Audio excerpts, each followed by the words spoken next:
Welcome back to the War Room. We're doing another army review. Today we're going to be looking at the Blades of Khorne. This is an army that's very much no nonsense. We're here to fight, and we're here to kill you, and we're here to spill blood for the Blood God.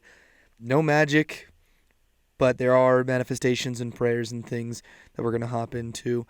Another thing we're going to be looking at is the new Scourge of Ghyran rules that have been released a couple days ago. The new stuff that they've got for these guys I think is going to be pretty cool, and we'll dive into that for sure. But let's get started.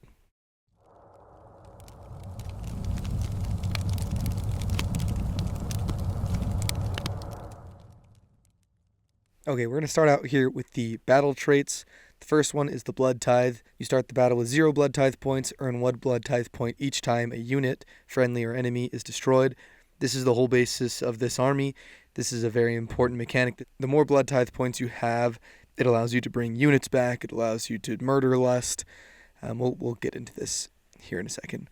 So, the Spell Eater Curse. This is a reaction for when your opponent has declared a spell ability. You can only use this ability if you have not used any Blood Tithe points this phase. Spend 2 Blood Tithe points. The spell is unbound. So you haven't got an automatic unbind as long as you have enough Blood Tithe points. With all of these, you can't use multiple Blood Tithe. You can't spend different Blood Tithe points for different things in the same phase, and they all kind of say that. Slaughter Triumphant. You can only use this ability if you have not used any Blood Tithe abilities this phase. Spend 8 Blood Tithe points. Pick one of the following effects. Add 1 to the attack's characteristic of melee weapons used by friendly Blades of Khorne units for the rest of the battle. Or pick a friendly, non-unique Bloodthirster unit that has been destroyed. Set up an identical replacement unit on the battlefield more than 9 inches from all enemy units. You can give everybody +1 attack, or you can bring back a Bloodthirster that has died. That's important because what we're seeing a lot of is people running 3 Bloodthirsters or 2 Bloodthirsters. So if one goes down, bring back the other one. Slaughter Triumphant is in any movement phase. Murder Lust. This is in any movement phase. You can only use this ability if you have not used any Blood Tithe abilities this phase. Spend 1 Blood Tithe point and pick a friendly Blades of Khorne unit that is not in combat to be the target. It can move 3 inches. It can move into combat. You throw this onto your Bloodthirsters, right? Because you guys come in and they get outside 3 of you, and then you say, well, I'm going to Murder Lust into you. Now you can't charge me. We're in combat. So, cool stuff here. Murder Lust is awesome. And we'll get to, there's more stuff with Murder Lust that we're going to get to here in a second. The Brass Skull Meteor. This is in any hero phase. You can only use this ability if you have not used any Blood Tithe abilities this phase. Spend 4 Blood Tithe points and pick an enemy unit that is visible to a friendly Blades of Khorne hero to be the target. Roll 8 dice. For each 3+, inflict 1 mortal damage on the target. So this seems like a good way to kind of just pick off a hero if they're weak, or if they're like a little infantry hero that's got 5 health. This is a pretty good way to just pick them right off the board. And then Heads Must Roll.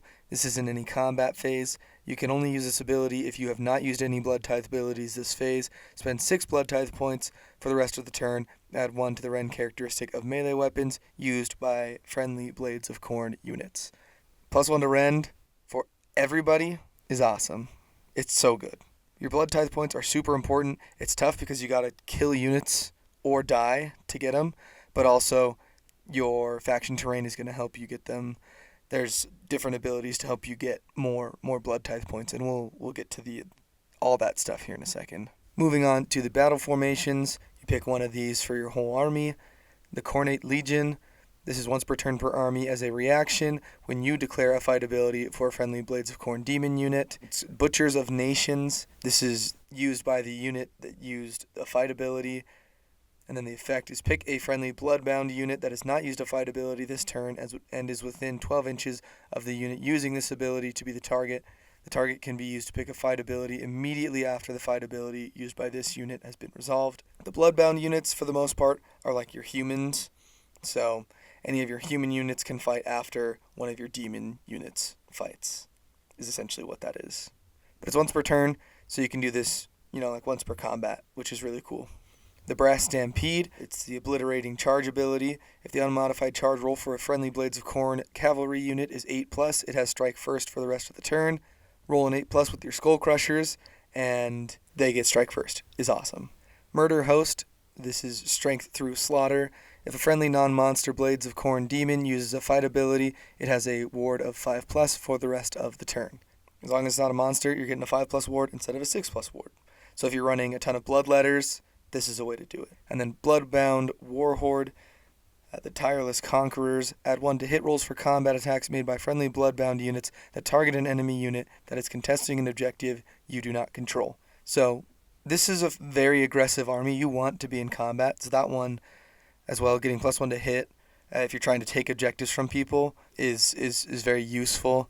I'm not really sure what of these I would use. It depends on what you're running, right? If you're running a bunch of Bloodbound units, you could run Bloodbound Warhorde because you're +1 to hit on objectives you don't control. But if you're running kind of a mixed thing, you could run the Khornate Legion so that a Bloodbound unit can fight immediately after a demon unit has fought. Or if you're running just demons, getting that 5+ ward with the Murder Host is a good option. So you got options here. It kind of just depends on how you want to build your list. Heroic traits, so you can take one of these things to give it to one of your heroes. The Firebrand, if this unit is not a priest, it has Priest 1. If this unit is already a priest, add 1 to banishment rolls for it instead. I mentioned in the intro, there's not any magic in this army. All of Khorne's homies hate magic, but there are priests, and their manifestation lore and their prayer lore is pretty cool. So getting an extra priest is a cool thing here. Relentless Hunter, if this unit is picked to be the target of a Murderlust ability, it can move 6 inches instead of 3 inches. That's pretty awesome, especially if it's on one of your Bloodthirsters, right? Moving 6 inches into combat with people is super cool. And any movement phase, you just need a Blood Tithe point, so you can really just zoom whatever you want with this across the board. And then you have the Favorite of Khorne. You begin the battle with 1 Blood Tithe point. So I think all 3 of these are really good. I think I lean more towards the extra Murderlust range and the Favorite of Khorne, where you start with 1 Blood Tithe point, because that is the most important thing of your army, is getting those built up. Moving on to the Artifacts of Power, we've got Argath, the King of Blades. This is in any combat phase. Pick an enemy hero in combat with this unit to be the target. Ward rolls cannot be made for the target for the rest of the turn. This is super cool because a lot of heroes have some sort of ward, and so if you're going to be fighting heroes with whoever you give this to, those heroes not being able to roll ward saves is very, very strong. The Collar of Contempt. This unit can use Unbind abilities as if it had Wizard 1. Each time this unit unbinds a spell, inflict D3 mortal damage on the caster. This is to kind of counteract the fact that you don't have wizards or magic. You still have unbinds, and when you unbind things, the caster takes damage, which is awesome. Just a little chip damage there. And then the Halo of Blood. Ignore negative modifiers to this unit's control score and to hit rolls and wound rolls for this unit's attacks. So you essentially can't be debuffed for the most part, outside of, like your armor save. But his control score can't be affected. Hit rolls and wound rolls can't be negatively affected either. Moving on to the Manifestation Lore. These are interesting because these are not like the regular manifestations where you roll 2d6. These are used instead of like a chant as a priest. So you just roll d6. So the Bleeding Icon, it goes off on a 4. If there's not one already there, roll a d6 with one of your priests. And then if you get it off, set up a Bleeding Icon wholly within 12 inches of the chanter and visible to them. Its profile, it's got a 4+ armor save, 6+ ward save, no movement, 8 health, and banishes on a 7+. It's got the Sigil of Doom ability. It's a reaction if the opponent declared a command for a unit within 8 inches of this manifestation. Roll 2d6 on an 8+. That command has no effect. It still counts as having been used, and the command points spent to use it are still lost. So you can kind of just cancel a command. It is on an 8+, which is a little tricky with 2d6, but that's really all this guy is there for. And then we've got the Wrath Axe. This goes off on a 4 as well. If there's not already one there, chant with a priest, roll a d6. Set up a Wrath Axe wholly within 12 inches of the caster, visible to them, and more than 9 inches from all enemy units. Its profile, it's got a 5+ armor save, 6+ ward save, 8-inch move, 7 health, and banishes on a 7+. Melee weapons are the Wrath Axe, 3 attacks, hitting on 3s, wounding on 2s, rend 2, damage d3. And then the ability is Hatred's Edge. This is in your charge phase. Pick up to 3 enemy units that this manifestation passed across this turn to be the targets. Roll a d3 for each target on a 2+. Inflict an amount of mortal damage on the target equal to the roll. So he's just there to kind of chip damage. If he gets into combat, he can be pretty strong. The d3 damage on the attacks is not great, but it's at rend 2. So if you hit and wound with all 3 attacks, You're getting 3d3 damage at Ren 2, which is pretty strong. And then the Hexgorger Skulls, this goes off on a 4 as well. If there's not one already out there, pick a priest to chant the prayer, roll a d6, set up a Hexgorger Skulls invocation wholly within 12 inches of the chanter, visible to them, and more than 9 inches from all enemy units. A Hexgorger Skulls invocation has 2 parts that must be set up within 8 inches of each other. It's the 2 little skulls, and you set them up, and then their profile, 5 up armor save, 6 up ward save, 8-inch movement, 6 health, and banishes on a 7+. Melee weapons, they've got the Stream of Molten Blood, 2 attacks, hitting on 2s, wounding on 4s, no rend, damage D3, and then they have multiple parts. So when a number of damage points equal to this manifestation's health characteristic are allocated to it, this manifestation is destroyed, and both parts are removed from play. Each time this manifestation moves, both of its parts must end within 8 inches of each other.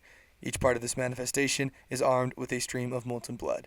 So they can both attack. So really you have 4 attacks, 2s, 4s, damage D3. And then Hexgorgers. For each part of this manifestation that is within 8 inches of a wizard, friendly, or enemy, subtract 1 from casting rolls for that wizard. You don't really have to worry about your own wizards, but -1 to cast is pretty cool. That's what this thing is there for. Moving on to the prayer lore. I think their prayer lore is pretty solid. I think it's pretty good. So the first one, you've got Unholy Flames. This goes off on a 5. Pick a friendly Blades of Khorne priest to chant this prayer. Pick a visible friendly Blades of Khorne unit wholly within 12 inches of them to be the target. Then make a chanting roll of d6. Add 1 to the rend characteristic of the target's melee weapons for the rest of the turn. In addition, if the chanting roll was 10+, add 1 to wound rolls for the target's attacks for the rest of the turn. That one is so strong. +1 to rend, and if you get a 10+, right, if you've been banking points, you're +1 to wound as well. So good. So good. It goes off on a 5, so you're probably not going to get it the first time, maybe not even the second time, but this is the one you're going to be praying with your priest every single time. And it is your unlimited prayer, so you can just, as many different units as you have priests for, you can try and pray this prayer. The next one is Witchbane Curse. This goes off on a 4. Pick a friendly Blades of Khorne priest to chant this prayer. Pick a visible enemy wizard within 18 inches of them to be the target. Then make a chanting roll of d6. Subtract 1 from the target's power level to a minimum of 0 until the end of your next turn. In addition, if the chanting roll was 8+, inflict 3 mortal damage on the target. So this is just a good way to kind of counteract magic. -1 to a power level of a wizard means they can cast 1 less spell, and it does say to a minimum of 0, so if they're only wizard 1 and you get this off on them, they can't cast any spells until the end of your next turn. Blood Boil, this goes off on a 4. Pick a friendly Blades of Khorne priest to chant this prayer. Pick a visible enemy unit within 18 inches of them to be the target. Then make a chanting roll of d6. Roll a number of dice equal to the number of models in the target unit. For each 5+, inflict 1 mortal damage on the target. In addition, if the chanting roll was 8+, subtract 1 from wound rolls for the target until the start of your next turn. So this is just your typical Dwellers Below, Pressure of the Deep, Horde Killer. 5+ does mortals. And then if you rolled, the chanting roll was 8+, because you've been banking points, then that unit is -1 to wound as well, which is really strong. But the main one you're going to want to be getting is Unholy Flames. That one is going to tear through armor. Moving on to the War Scrolls now, we've got Scarbrand, 4 up armor save, 5 up ward save, 8-inch movement, 16 health, 5 control. He is your War Master as well. For his melee weapons, you've got Slaughter, 4 attacks, hitting on 3s, wounding on 2s, rend 2, damage 4. And then Carnage is 2 attacks, hitting on 3s, wounding on 2s, rend 2, damage 8 with crit mortals. So the damage 8 is crazy, especially considering it's crit mortals. If you roll 6s to hit with that thing, it's a lot of damage. Scarbrand's Rage, while this unit has 10 or more damage points, or if it did not use a fight ability last turn, or if it is the first turn of the battle, the attack's characteristic of its Slaughter is 6. So this is like the opposite of being battle damaged. He is better when he has more damage points, or if he hasn't fought in a minute, or if it's turn 1, he hits harder. And then the Roar of Total Rage, once per turn per army in any combat phase, pick an enemy unit in combat with this unit to be the target. Roll either 3 dice or a number of dice equal to the number of damage points this unit has. For each 4+, inflict 1 mortal damage on the target. The more damage he has on him, the more damage he puts out. Because this doing 4 up mortals, if he has 15 damage, you roll 15 dice. and then he does on 4-ups, he does that many mortals back is crazy. So if you're going to fight into this guy, you got to pick him up in one go, or he's going to be a nightmare to deal with. And then Inescapable Wrath, add 1 to the number of dice rolled when making charge rolls for this unit to a maximum of 3. So he's got 3d6 charge as well. He's flying across the board, he's tearing through people, doing mortals left and right. He's not the toughest because he's only got a 4-up armor save, but a 5-up ward save will kind of negate a lot of damage that comes through. The Wrath of Khorne Bloodthirster, 4-up armor save, 5-up ward save, 12-inch move, 16 health, and 5 control. For ranged weapons, he's got the Hellfire Breath, 8-inch range, 2d6 attacks, hitting on 2s, wounding on 3s, rend 1, damage 1, with shoot in combat. And then for melee weapons, you've got the Mighty Axe of Khorne and Blood Flail, 6 attacks, hitting on 3s, wounding on 2s, rend 2, damage 4, with anti-hero +1 rend. He's battle damaged. While this unit has 10 or more damage points, the attack's characteristic of its Mighty Axe of Khorne and Blood Flail is 4. And then once per turn per army in any combat phase, you can use Commander of Tyrants, pick up to 3 other visible, friendly, non-unique Bloodthirster units to be the targets, add 1 to the attack's characteristic of each target's melee weapons for the rest of the turn. So this is why people are running multiple Bloodthirsters. This one seems like a must because he just buffs all the other ones. Because of this, +1 to attacks with everything is awesome. You can't put it on Scarbrand because this is non-unique Bloodthirster units. So Carnage can't be 3 attacks at damage 8, unfortunately. And then once per turn per army in combat phase, you can also use Vengeance of Khorne. Pick an enemy hero in combat with this unit to be the target. Roll 8 dice for each 4+, inflict 1 mortal damage on the target. So he's got the anti-hero +1 rend and this ability. He's kind of your anti-hero guy. He's going to be tearing through heroes if he gets into them. Moving on to the Bloodthirster of Insensate Rage. 4-up armor save, 5-up ward save, 12-inch movement, 16 health, and 5 control. For melee weapons, he's got the Great Axe of Khorne, 5 attacks, hitting on 3s, wounding on 2s, rend 2, damage 5, with anti-infantry +1 rend. He's battle damaged when he has 10 or more damage points. The attack's characteristic of its Great Axe of Khorne is 3. And then he's got Outrageous Carnage. Each time an attack made by this unit scores a critical hit, inflict D3 mortal damage on each enemy unit within 8 inches of it after the fight ability has been resolved. So he doesn't have like crit mortals or crit 2 hits, crit auto wound, anything like that. But he has this thing, which I think is just as good. It's essentially crit mortals, but it hits every enemy unit within 8 inches of him. And it does D3. So it's not like a ton of damage, but it's spreading out that damage if he's right in the middle of a whole bunch of people. And then once per turn per army in any charge phase, he's got Shattering Charge. If this unit charged this turn, pick an enemy unit within 1 inch of it to be the target. Roll a D3 on a 2+, inflict an amount of mortal damage on the target equal to the roll. If the target is infantry, inflict an additional 3 mortal damage on it.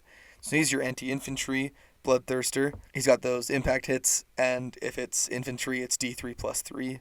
It is on a 2-up, though, so you got to roll high, essentially, but he's going to do a ton of damage. Moving on to the Bloodthirster of Unfettered Fury. 4-up armor save, 5-up ward save, 12-inch movement, 16 health, 5 control. Ranged weapons, he's got the Lash of Khorne, 8-inch range, 4 attacks, hitting on 3s, wounding on 3s, rend 1, damage D3, with shoot in combat keyword. And then he has the Mighty Axe of Khorne, 6 attacks, hitting on 3s, wounding on 2s, rend 2, damage 4, with anti-monster +1 rend. He's battle damage when he has 10 damage points or more. The Mighty Axe of Khorne goes to 4 attacks. Beckon the Hunt, this is in your charge phase. Pick a friendly non-unique Blades of Khorne demon unit to be the target. For the rest of the turn, add 1 to the number of dice rolled when making charge rolls for the target to a maximum of 3. So if you have Bloodletters, it doesn't matter where they are on the board, because it just says pick one, they're 3d6 charge. So throw your Bloodletters on the board somewhere, let them get 3d6 charge because you have this guy, and go to town on people. He's got the Ensnaring Lash. This is once per turn per army in any combat phase. Pick an enemy monster in combat with this unit to be the target. If the target is in combat with this unit when the target is picked to use a fight ability, it must pick this unit to be the target of the pile-in move. Subtract 1 from hit rolls and wound rolls for attacks made as part of that fight ability against this unit. So he's the anti-monster one. He's +1 rend into monsters. So monsters have to pile in towards him, and then if they're fighting him, then they're -1 to hit and -1 to wound, which is crazy. You want this guy to 1v1 your opponent's monsters. Moving on to Karanak. 5-up armor save, 6-up ward save, 8-inch movement, 7 health, 2 control.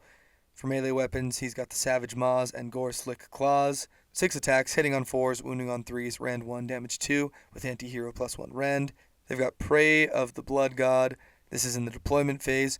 Pick an enemy hero to be this unit's quarry. You can pick a hero in reserve. This plays into the Stalk the Prey ability. This is in the enemy movement phase. If this unit's quarry moved this phase, this unit can move up to 8 inches. It cannot move into combat during any part of that move and must end that move closer to its quarry. And then it has First of the Pack. While this unit is wholly within 12 inches of a friendly Fleshhounds unit, add 2 to charge rolls for this unit. In addition, while any friendly Fleshhounds units are wholly within 12 inches of this unit, they can ignore the effect of the Beast ability. The Beast ability just means as a whole unit, they have 1 control.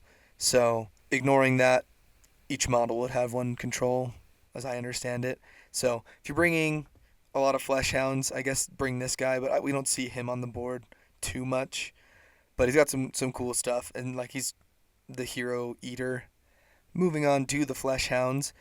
Got a 5-up armor save, 6-up ward save, 8-inch movement, 2 health, 1 control. Melee weapons have got Blood Dark Claws, 4 attacks, hitting on 4s, wounding on 3s, no rend, damage 1. But they do have Anti-Wizard, +1 rend, and the companion keyword. They've got the Unflagging Hunter's ability, add 2 to charge rolls for this unit, and then the Beast ability, which we talked about. This unit has a maximum control score of 1. So I've seen a lot of people use these as screens or to go get objectives and battle tactics and things like that. It's not a bad way to go. If you really wanted to do something with these guys and have them be like a big part of your army, bring Khorne as well, I guess. Next, we've got the Skull Taker, 4-up armor save, 5-up ward save, 5-inch movement, 7 health, 2 control. He's got the Slayer Sword, 6 attacks, hitting on 2s, wounding on 3s, rend 2, damage 2, with anti-hero +1 rend, and crit mortals. He's got the Hero's Bane. This is in any combat phase. Pick an enemy hero in combat with this unit to be the target for the rest of the turn. While the target is in combat with this unit has strike first, but all combat attacks it makes must target that enemy hero. That's what most people do anyways. I know people are scared to split attacks. I hate splitting attacks because I want to make sure whatever I'm fighting is all the way dead, and I don't want to leave him on 1 wound or 2 wounds. He gets strike first if he goes into heroes. He's very much an anti-hero guy. Skulls for the Skull Throne. Each time an enemy hero is slain by this unit, you receive 1 additional Blood Tithe point. So we're starting to see how to build extra Blood Tithe points outside of just killing a unit. You get 2 for killing a hero with him. Moving on to the Bloodmaster, Herald of Khorne, 4-up armor save, 6-up ward save, priest 1, 5-inch movement, 6 health, 2 control. He's got the Blade of Blood, 5 attacks, hitting on 3s, wounding on 3s, rend 1, damage 2, with anti-infantry +1 rend and crit mortals. And then you've got the Blood Must Flow. This is a reaction when you declare a fight ability for this unit. Pick a friendly Bloodletters unit that has not used a fight ability this turn and is within this unit's combat range to be the target. The target can be picked to use a fight ability immediately after the fight ability used by this unit has been resolved. If it is picked to do so, subtract 1 from ward rolls for damage points inflicted by each of those fight abilities. So, -1 to ward rolls is pretty cool. And Bloodletters, I think, are a staple in this army. So if you have Bloodletters, consider taking this guy so that he can fight and then they can fight right after. And it's a -1 to ward save on those saves, which is pretty cool. And he's a priest, so he's going to be chanting your prayers for you. We've got the Skullmaster, 4-up armor save, 6-up ward save, 8-inch movement, 7 health, 2 control. He's got the Blade of Blood as well. 5 attacks, hitting on 3s, wounding on 3s, rend 1, damage 2, with anti-infantry +1 rend and crit mortals. And then he's got the Juggernaut's Brazen Hooves. 2 attacks, hitting on 4s, wounding on 3s, rend 1, damage D3 with the companion keyword. He's got Slaughterous Charge. This is in any charge phase. If this unit charged this turn, pick an enemy unit within 1 inch of it to be the target. Make a crushing charge roll of D3.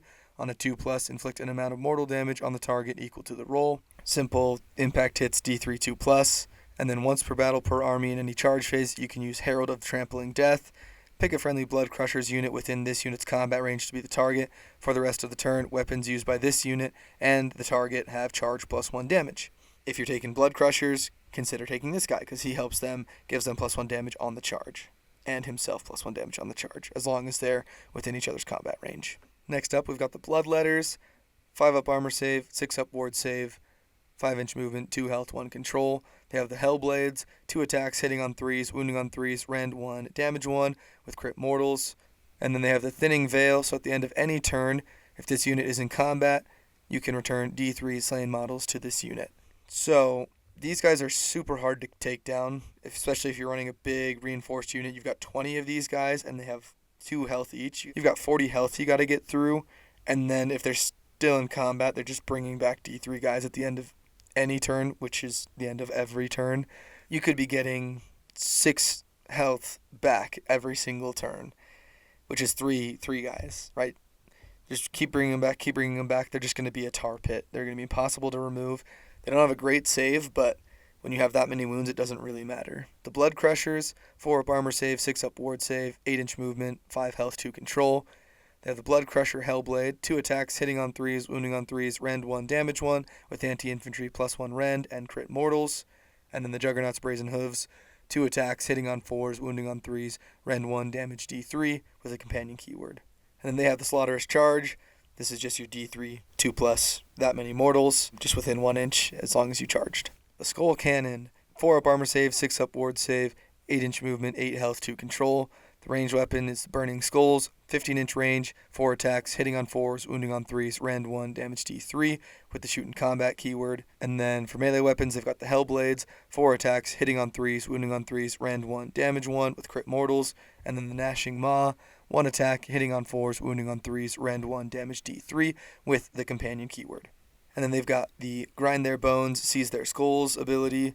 If any enemy models are slain by a fight ability used by this unit, after that fight ability has been resolved, this unit can immediately use a shoot ability as if it were your shooting phase. So you got shoot in combat, but then once your combat is done, if you've slain any models, you get to shoot again, which is really cool. So you get to shoot twice in a turn, which is awesome. And then Gruesome Bombardment. If any damage points are allocated to an enemy unit by a shoot ability used by this unit, subtract 3 from that enemy unit's control score for the rest of the turn. So you're shooting burning skulls at people, and it's making them lose their minds. They're losing control score. Herald of Khorne on Blood Throne. 4 up armor save, 6 up ward save, priest 1, 8-inch movement, 10 health, 2 control. Blade of Blood and Hellblades, 7 attacks, hitting on 3s, wounding on 3s, rend 1, damage 2, with anti-infantry +1 rend and crit mortals. And then once per turn per army in the movement phase, you can do the Blood Call. Pick a friendly Blades of Khorne demon unit that started the battle with 3 or more models and that has been destroyed to be the target. Roll a dice on a 4+, set up a replacement unit with half the number of models from the target unit, rounding up, wholly within 12 inches of this unit and more than 9 inches from all enemy units. So your bloodletters, somehow someone kills them, right? You lose them, they're gone. If you got this guy, once per turn, you get a chance to roll. If you get a 4+, you bring back half the guys. So you bring back your unit of 10 if you had a unit of 20, or if you had a unit of 10, you bring back 5. It's so good. Bringing back dead units is an awesome mechanic. It is on a 4+, so it's a 50-50 shot, but if you can get it, it helps you out a ton. The Claws of Karanak, 5 up armor save, 6-inch movement, 1 health, 1 control. They've got the Weapons of the Hunt, 3 attacks, hitting on 4s, wounding on 3s, no rend, 1 damage with crit 2 hits. In the deployment phase, they got the Scent of Blood. This unit can use the normal move ability as if it were your movement phase, so they can just do a normal move in the deployment phase, get nice and close to people, maneuver around the board a little bit. And then Pack Hunters, while this unit is wholly within 12 inches of a friendly Fleshhounds unit, this unit's combat attacks score critical hits on unmodified hit rolls of 5+. So if you wanted to bring these guys too with your Fleshhounds and Karanak, they're doing stuff. It can be a way to use them. I don't think you need to have all that, but maybe try it once. Realm Gore Ritualist, 5 up armor save, priest 1, 5-inch movement, 5 health, 2 control. The Ritual Dagger, 1 attack, hitting on 3s, wounding on 3s, rend 2, damage D6. And then once per battle per army in your movement phase, you can use Desecrating Blood Runes. Pick an objective or terrain feature within this unit's combat range to be the target. For the rest of the battle, add 1 to hit rolls for combat attacks made by friendly bloodbound units while they are wholly within 12 inches of the target. So, once again, like if you're kind of planning this out, if you're running your humans instead of demons, you're running the bloodbound guys. They're +1 to hit if they're within 12 inches of whatever terrain feature or objective you chose. The Mighty Lord of Khorne, 3 up armor save, 5-inch movement, 7 health, 2 control. It's got the Axe of Khorne, 5 attacks, hitting on 3s, wounding on 3s, rend 2, damage 2. And then the Fleshhound's Blood Dark Claws, 4 attacks, hitting on 4s, wounding on 3s, no rend, damage 1, with Anti-Wizard +1 rend, and the companion keyword.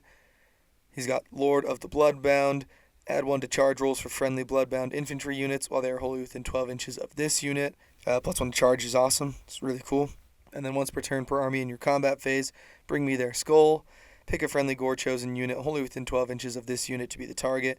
The target has strike first for the rest of the turn. Strike first is awesome. Gore-chosen is a little specific. There's not as many of them as there are Bloodbound, but it's a lot of your human heroes, essentially. So if you're going to run a lot of human stuff, I think he's a good pick, especially because he's got a 3-up armor save. He doesn't have a ward save because he's not a demon, but he hits pretty hard, and then he buffs your other guys as well. Lord of Khorne on Juggernaut, 2-up armor save, 8-inch movement, 8 health, 2 control. I don't know how often we see a 2-up armor save. We see a lot of 3-up armor saves, but a 2-up armor save is pretty insane. Got the Wrath Forged Axe, 6 attacks, hitting on 3s, wounding on 3s, rend 1, damage 2. And then he's got the Juggernaut's Brazen Hooves, 2 attacks, hitting on 4s, wounding on 3s, rend 1, damage D3 with the companion keyword. And then he's got Slaughterous Charge. In any charge phase, it's D3 2-up mortals. Lord of the Brass Stampede. If this unit charged this turn, for the rest of the turn, the following effects apply to friendly Blades of Khorne cavalry units while they are wholly within 18 inches of this unit. Add 1 to charge rolls for those units. You can re-roll crushing charge rolls for those units.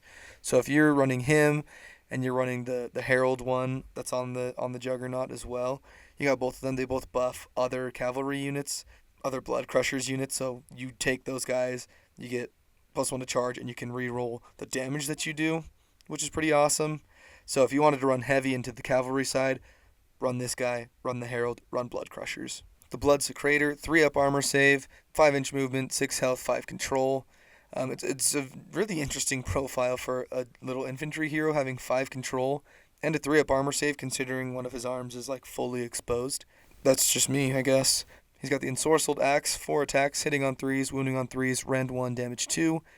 And then the Rage of Khorne, once per battle per army in any combat phase, add 1 to the attack's characteristics of melee weapons used by friendly Bloodbound units for the rest of the turn.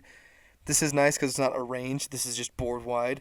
So if you're running a ton of Bloodbound units, he's another guy to consider to add +1 attacks. It's once per battle, so you got to pick and choose, but it's a lot of attacks. Icon of the Blood God. If a friendly Bloodbound unit wholly within 12 inches of this unit uses the rally command, you may make 3 additional rally rolls of d6. So you're just going to be able to bring more guys back if they're close to him. Scar, Blood Wrath, 4-up armor save, 5-inch movement, 7 health, 2 control. He's got the Bloodstorm Blades, 6 attacks, hitting on 3s, wounding on 3s, rend 1, damage 2, with crit 2 hits. Murderous Paragon. If this unit is in combat, add 1 to the attack's characteristic of melee weapons used by friendly Wrathmongers units while they are wholly within 12 inches of this unit. We'll get to the Wrathmongers in a little bit, but +1 attacks there, once again, is really cool. And this is a passive one, so as long as they're wholly within 12 inches, that's going to be happening all the time. And then the Slaughterborn. This is in any movement phase. This unit can use this ability even if it has been destroyed. Roll 2d6 on an 8+, set up a replacement unit on the battlefield more than 9 inches from all enemy units. If he dies, he can come back. I don't see like an only use this ability if it has been destroyed, so I think he can kind of teleport around the board. Correct me if I'm wrong. That seems a little weird, but it might just be like a weird wording thing. The Slaughter Priest, 5-up armor save, Priest 1, 5-inch movement, 6 health, 2 control. He's got the Blood-Bathed Weapon, 4 attacks, hitting on 3s, wounding on 3s, rend 1, damage 2. Blood Sacrifice, this is once per turn per army in your hero phase. Pick a friendly unit within this unit's combat range to be the target. Roll a d3 on a 2+. Inflict an amount of mortal damage on the target equal to the roll. Gain 1 Blood Tithe point. So what I've seen from these guys is that people take one of these and just put him into the terrain feature, and he just generates Blood Tithe points for you by the buttload, as long as he doesn't die, and you can just rally him if he's close to dying. That's how you get a ton of Blood Tithe points from what I've seen. Scorn of Sorcery. This unit can use Unbind abilities as if it had Wizard 1, so he's also your anti-wizard as far as you get a chance to unbind. The Skull Grinder. 3-up armor save, 5-inch movement, 6 health, 2 control. He's got the Brazen Anvil, 4 attacks, hitting on 4s, wounding on 3s, rend 1, damage 3, with anti-monster +1 rend. And then he's got Bone Crushing Strikes. If this unit uses a fight ability, All of the attacks target the same enemy monster, and any of the attacks score a critical hit. That monster has strike last for the rest of the turn. So he's kind of your anti-monster boy with the extra rend and then making them strike last if he gets a crit. And then tempered by fury, once per battle per army in the deployment phase. Pick another friendly bloodbound hero within 8 inches of this unit to be the target. Pick one of the target's melee weapons, add 1 to the rend characteristic of that weapon for the rest of the battle. That's pretty cool. I don't think it includes Bloodthirsters. If it did, you would 100% take this guy and make one of your Bloodthirsters rend 3 base, but it does not affect them, unfortunately, because you have to pick a Bloodbound hero. You could give it to the Slaughter Priest, you could give it to the Bloodsecrator, you could give it to the Mighty Lord of Khorne. You got options for who you can give that to. They have a ton of heroes. The Aspiring Deathbringer, 3-up armor save, 5-inch movement, 6 health, 2 control. Got the Gorax and Skullhammer, 7 attacks, hitting on 4s, wounding on 3s, rend 1, damage 2. And then you got the Furious War Leader. This is if you declare a fight ability for this unit. Pick a friendly Blood Warriors unit that has not used a fight ability this turn and is within this unit's combat range to be the target. The target can be picked to use a fight ability immediately after the fight ability used by this unit has been resolved. Add 1 to wound rolls for attacks made by this unit and the target for the rest of the turn. If you have Blood Warriors, this is a guy you could take to buff them because they can fight immediately after he fights, and then everybody gets +1 to wound who is involved in that. The Exalted Deathbringer, 5-up armor save, 5-up ward save, 5-inch movement, 6 health, 2 control. It's got the Deathbringer weapon, 4 attacks, hitting on 4s, wounding on 3s, rend 1, damage 3.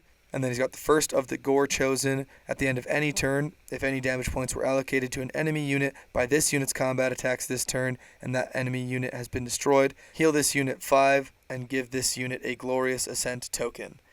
So then, moving over to Glorious Ascent, add 1 to the attacks characteristic of this unit's Deathbringer weapon for each Glorious Ascent token it has. You want him to be finishing off whatever unit he's fighting against, so you need something else to fight against stronger units and then have him finish it off, or have him kill little heroes on his own, which he can do because he's damage 3, and then you just get extra attacks for each token that he has. Blood Reavers, 6-up armor save, 5-inch movement, 1 health, 1 control. They got the Reaver Blades and Axes, 2 attacks, hitting on 4s, wounding on 3s, no rend, damage 1. Blood for the Blood God. Add 1 to the rend characteristic of this unit's melee weapons for the rest of the turn if this unit charged in the same turn. So, these guys are just going all in, balls to the wall, got nothing to lose. They have a 6-up armor save. They charge in, they get a rend.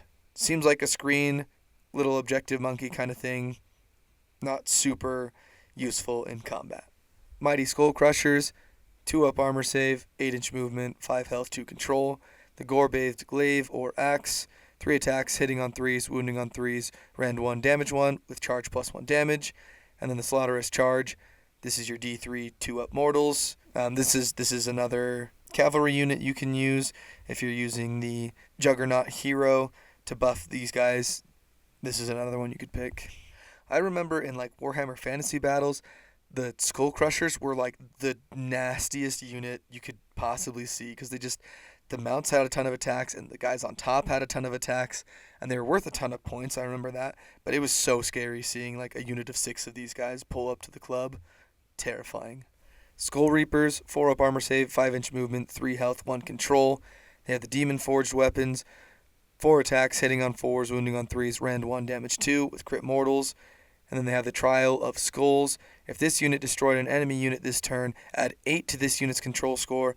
If this unit did not destroy an enemy unit this turn, it has a control score of 1 that cannot be modified. They either have a ton of control because they killed something, or they have 1 control. And as I understand it, it's 1 as a unit. It's not like their control score is 1 per model. I could be wrong, because that seems really swingy, but that seems like they need to get destroying enemies to get all that control. Wrathmongers, 5-up armor save, 5-inch movement, 3 health, 1 control. They've got the Wrath Flails, 4 attacks, hitting on 4s, wounding on 3s, rend 1, damage 1, with crit 2 hits. They've got Blood Fury. Each time an unmodified hit roll for a combat attack that targets this unit is 1, inflict 1 mortal damage on the attacking unit after the fight ability has been resolved. If you roll 1s against these guys, you take mortal damage, which is pretty nasty. And then the Crimson Haze, While this unit is in combat, add 1 to the attack characteristic of melee weapons used by friendly bloodbound units, excluding Wrathmonger's units, while they are wholly within 12 inches of this unit. So these guys give +1 attacks to bloodbound units that are close to them. So if you're going to run a bunch of bloodbound units, take one of these guys to kind of just buff everybody out. And then Blood Warriors, 3-up armor save, 5-inch movement, 2 health, 1 control. They've got the Gorax, 3 attacks, hitting on 4s, wounding on 3s, rend 1, damage 1, and then 1 of 10 of these guys can take a Gore Glaive instead of the Gorax. So 3 attacks, hitting on 4s, wounding on 3s, rend 2, damage 2. And then no respite. Each time a model in this unit is slain by a combat attack and that model was in combat with the attacking unit, roll 2 dice. For each 5+, inflict 1 mortal damage on the attacking unit after the fight ability has been resolved. We see a lot of things like exploding when they die. These guys are like extra because they roll 2 dice for each model that dies, and then for each 5-up it's a mortal damage back. These guys are worth a lot more points than a lot of those other units that do this kind of thing, so it makes sense that they're rolling 2 dice for it. But if you're on a big block of 20 of these guys, I don't think they're going to be going anywhere. The Bloodstoker, 4-up armor save, 5-inch movement, 5 health, 2 control. He's got the Torture Blade and Blood Whip, 4 attacks, hitting on 3s, wounding on 4s, 1 rend, damage 2. And then Whipped to Fury. This is once per turn per army in your movement phase. Pick a friendly non-hero bloodbound unit within this unit's combat range to be the target. For the rest of the turn, the target can use charge abilities even if it used a run ability in the same turn. So he's quite literally whipping them into shape, giving someone run and charge as long as they're within his combat range, which is pretty cool. And then Korgorath, 5-up armor save, 8-inch movement, 8 health, 2 control. For ranged weapons, he's got the Bone Tentacles, 6-inch range, 3 attacks, hitting on 3s, wounding on 4s, no rend, damage 1 with shoot in combat and the companion keyword. And then he's got the Claws and Fangs for melee weapons, 5 attacks, hitting on 4s, wounding on 2s, rend 1, damage 2 with the companion keyword as well. And then once per turn per army in any combat phase, you can use Horrific Predators. Pick an enemy unit in combat with this unit to be the target. Roll a dice on a 3+. The target cannot use commands for the rest of the turn, so you can just turn off commands. This is his Rampage on a 3+. And then the Taker of Heads at the end of any turn. If this unit is in combat, heal this unit for 3. I didn't know this unit even existed until I was reading through the War Scrolls and I saw it, because I have never seen it before. People are just taking Bloodthirsters. Okay, and then last but not least, we've got the faction terrain. So it's the Skull Altar, 4-up armor save, no movement, 10 health, no control. It's cover and impassable. The ability is Words of Hate, so while this terrain feature has an invoker, essentially as long as one of your heroes is in here, add 1 to chanting rolls for the invoker. The invoker cannot use move abilities. Instead of measuring range or visibility to the invoker, measure to this terrain feature instead. All attacks that would target the invoker target this terrain feature instead. If the terrain feature is destroyed before removing it from the battlefield, inflict D3 mortal damage on the invoker, then set up the invoker on the battlefield wholly within 3 inches of this terrain feature and not in combat. That unit is no longer an invoker. If it is not possible to set up the invoker, it is slain. And then how you get in there, you have to be a priest, and you just have to be within 3 inches of it and not in combat, and then you become an invoker. So that's what Ascend the Altar is, and that's in your hero phase. And then in your movement phase, Descend the Altar. If you want to take your invoker out of the terrain feature, you just set him up wholly within 6 and not in combat. And then the actual ability for the terrain feature, it's called Hatred of Sorcery. So this is a reaction if a friendly unit is within 18 inches of this terrain feature and was picked to be the target of an enemy spell. Roll a dice on a 5+. If this terrain feature has an invoker, gain 1 blood tithe point. Ignore the effect of that spell on that friendly unit. This terrain feature can use this ability more than once per phase, but you can only roll once for each friendly unit per spell cast. If you roll 5+, you get a blood tithe point, and ignore. It's a spell. It's a 5+ spell ignore, essentially, is what it is. But now we're going to move on to the Scourge of Ghyran stuff. I think they have some pretty interesting things in play for them here. One of the first things is they get 2 new battle formations. So the first one is Tournament of Skulls. This is once per turn per army in your hero phase. It's called Bloody Competitors. Pick a friendly non-hero Bloodbound unit and a friendly non-hero Blades of Khorne demon unit to be the targets until the start of your next turn. While the targets are wholly within 12 inches of each other, add 1 to wound rolls for the target's combat attacks. That is really good. especially if you're going to be mixing demons and the bloodbound, like the humans and the demons. They're competing. The lore of it is that they're competing to see who can kill the most stuff. So getting +1 to wound is so good. So that in and of itself is a really cool battle formation to have now. And then the Gore Tide. This is once per turn per army in your movement phase, the Tide of Savagery. Pick a friendly bloodbound hero and up to 2 other friendly bloodbound units that are wholly within 12 inches of that hero to be the targets. Add 2 to the target's move characteristic for the rest of the turn.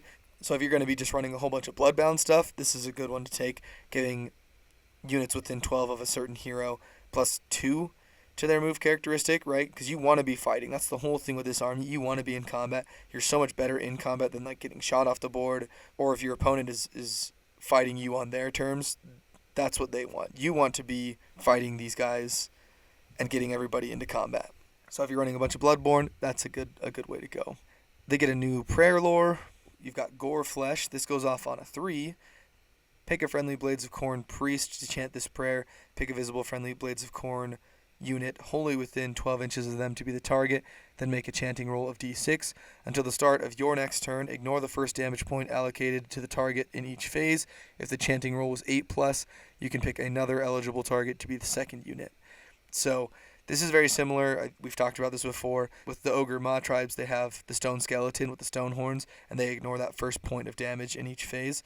This is the same thing, except it goes off on a 3. So you got a 66% chance to get this onto one of your units.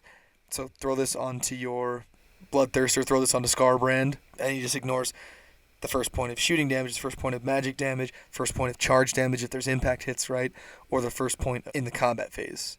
So like you can just ignore a ton of damage that way. If you've been banking points and you roll an 8+, you can pick 2 units within 12 inches, wholly within 12 inches of you. The Runes of Loathing, this goes off on a 3 as well. Pick a friendly Blades of Khorne priest to chant this prayer. Pick a friendly Blades of Khorne unit wholly within 12 inches of them to be the target, then make a chanting roll of d6. Until the start of your next turn, the target has a ward of 3+ against damage inflicted by spell abilities, prayer abilities, and abilities used by manifestations, including fight abilities. If the chanting roll was 8+, then you can pick another eligible target to be a second target. This is really cool. Volturnos with the Idoneth Deepkin, he has a very similar thing to this, but it's only a 3+ ward against mortal damage from spells, prayers, and manifestations. It really never comes into play, but this is just all damage by spells, prayers, and manifestations, including the fight abilities with manifestations.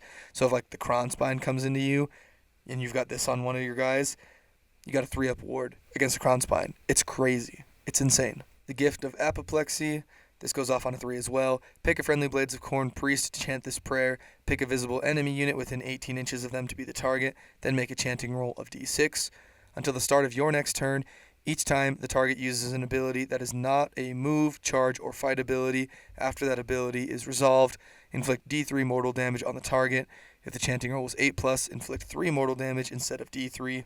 So this is a good one to throw onto like wizards, or if you think a unit is going to run or shoot, this is what you can use for that.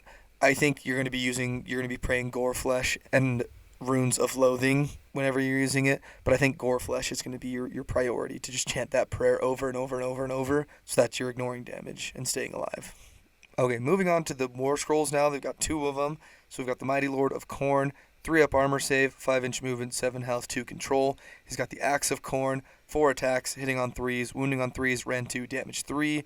And then the Flesh Hound's Blood Dark Claws, 3 attacks, hitting on 4s, wounding on 3s, no rend, damage 1. He's got the Howl of Blood Curdling Savagery ability. This is once per battle, per army, in any combat phase. If this unit is in combat, pick a visible, friendly, bloodbound unit that is wholly within 12 inches of this unit and not in combat to be the target, then make a charge roll of 2d6. The target can move a distance up to the value of the charge roll. That unit can move through the combat ranges of any enemy units and must end that move within half an inch of a visible enemy unit. If it does so, the target is charged. This costs a command point, but essentially it's a 1 command point counter charge. It says any combat phase. You're not going to use this in your own because you're just going to charge anyways. So this is going to be in the enemy combat phase is when you're going to use this to spend 1 command point instead of 2 to countercharge. It has to be a bloodbound unit, so that's where it gets a little tricky, but they get to countercharge, which is awesome. And then the reality splitting axe. This is once per turn per army at the end of any turn. This unit can use this ability even if it has been destroyed. Pick an enemy hero that was allocated any damage points by this unit's Axe of Khorne this turn to be the target. Roll a dice on a 5+. The target is automatically destroyed and cannot be replaced for the rest of the battle. So even if this guy dies, he can just decapitate whatever hero he was fighting. And this is any hero. This isn't like non-unique. This is hero that has less than this many health points. As long as you did a damage with the Axe of Khorne, on a 5+, you can kill something. So you could kill Archeon, you could kill Be'lakor, you could kill any sort of these big heroes that don't have the anti-one-hit mechanic, which is insane. And then moving on to the Blood Crushers. 4 up armor save, 6 up ward save, 10-inch movement, 5 health, 2 control. They've got the Blood Crusher Hellblade, 2 attacks, hitting on 3s, wounding on 3s, rend 1, damage 1, with +1 damage on the charge, and crit mortal. And then the Juggernaut's Brass Hooves, 2 attacks, hitting on 4s, wounding on 3s, rend 1, damage D3 with anti-cavalry +1 rend, and the companion keyword. They have the Brass Stampede, once per turn per army in a charge phase. If this unit charged this turn, pick an enemy unit in combat with it to be the target. Roll a dice on a 3+. This unit can move 2d6 inches. It can pass through the models in the target unit and must end that move in combat. So this is essentially an extra 2d6 movement. It's on a 3+, but it's a pre-pile in, so you can move 2d6 inches, and then you can pile in 3 more. So you can really like zoom across the board if these guys charge with the Scourge of Ghyran unit. So very, very cool stuff here. But that is the army review today. That's the Blades of Khorne. Let me know what you think. I think it's I think I said this earlier, a no-nonsense army. We're fighting. Screw magic. All my homies hate magic. We're going to kill you. We're going to spill your blood. Blood for the blood god kind of a thing. Very no-nonsense. I like the model. I think Scarbrand is a very cool model. I'm not a huge fan of like the demon models, but I think Scarbrand is a very cool, very, very well done model. There's a lot of ways to get extra attacks, extra rend with these guys, and just be super violent in combat. And that's what I love about Warhammer. I want to roll dice. I want to roll lots of dice, and I want to kill a lot of stuff. If you haven't already, like this video. If you play Blades of Khorne, leave a comment. Let us know what you think. Let us know what kind of stuff you like to run, what your favorite unit is, all that good stuff. If you're not subscribed to the channel, please go ahead and subscribe. We're working on a lot of stuff now. We're getting a lot more content out. We got a lot more time as of late. So we really appreciate it if you like, subscribe, comment, all that good stuff. But thank you for watching, and we'll see you next time.